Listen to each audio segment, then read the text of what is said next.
मित्रों, आज हाल ही में जो कर्नाटक और महाराष्ट्र राज्य के बीच में सीमा को लेकर विवाद उत्पन्न हुआ था, इस विवाद की समाप्ति और इसके संविधान सम्मत मार्ग के लिए मैंने महाराष्ट्र के मुख्यमंत्री, उप मुख्यमंत्री और कर्नाटक के मुख्यमंत्री, गृहमंत्री और वरिष्ठ साथियों को आज यहाँ पर बुलाया था।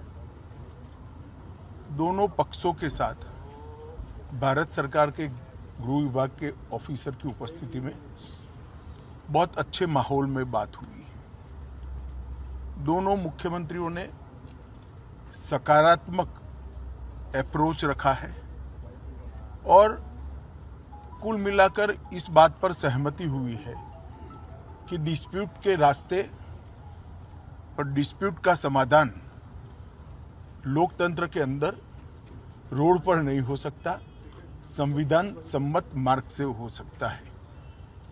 तो अतः कुछ फैसले हुए हैं जो मैं आपको बताना चाहता हूं। सबसे पहले, जब तक सुप्रीम कोर्ट का इस बारे में निर्णय नहीं आता, कोई भी राज्य इसके बारे में एक दूसरे राज्य पर क्लेम या तो डिमांड जनरेट नहीं करेगा। दूसरा, दोनों राज्यों के मिलाकर दोनों ओर से 6 मंत्री बैठेंगे और इस पर डिटेल नीचे तक परकोलेशन किस प्रकार से हो, इसकी चिंता और चर्चा करेंगे। छोटे छोटे और कई मुद्दे भी हैं दो राज्यों के बीच में,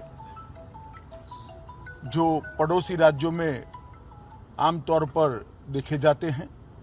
ऐसे मुद्दों का निवारण भी ये 3 मंत्री दो ओर से जो है वो ही करेंगे।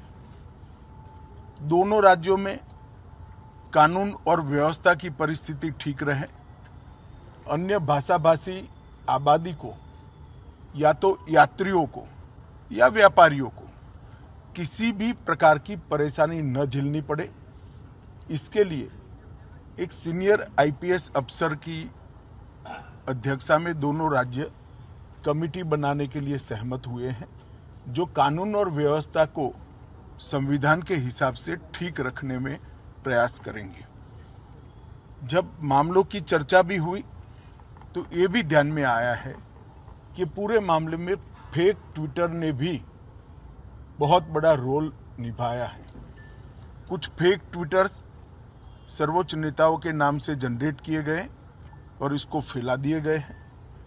और ये मामला बहुत गंभीर इसलिए है कि इस प्रकार के ट्विटर से दोनों ओर की जनता की भावनाएं उद्वेलित होती हैं और घटनाएं जन्म लेती हैं। तो तय हुआ है कि जहां जहां भी इस प्रकार के फेक ट्विटर के मामले सामने आए हैं, वहां पर एफआईआर रजिस्टर की जाएगी और जिन्होंने किया है उसको भी जनता के सामने एक्सपोज किया जाएगा। तो एक बहुत अच्छा, एक प्रकार से सर्वसम्मत निर्णय आज की बैठक में हुआ है। इसके बाद मैं दोनों राज्यों के विपक्षी पार्टियों के मित्रों को भी इस देश के गृह मंत्री नाते अपील करना चाहता हूं, राजनीतिक विरोध जो भी हो, जो विपक्ष में बैठे हैं सरकार के सामने राजनीतिक कार्यक्रम ले सकते हैं, परंतु दोनों राज्यों की जनता के हित में और दोनों राज्यों की बॉर्डर पर अन्य भाषाभाषी जो लोग बस रहे हैं इनके हित में अब इसको कम से कम राजनीतिक मुद्दा न बनाया जाए।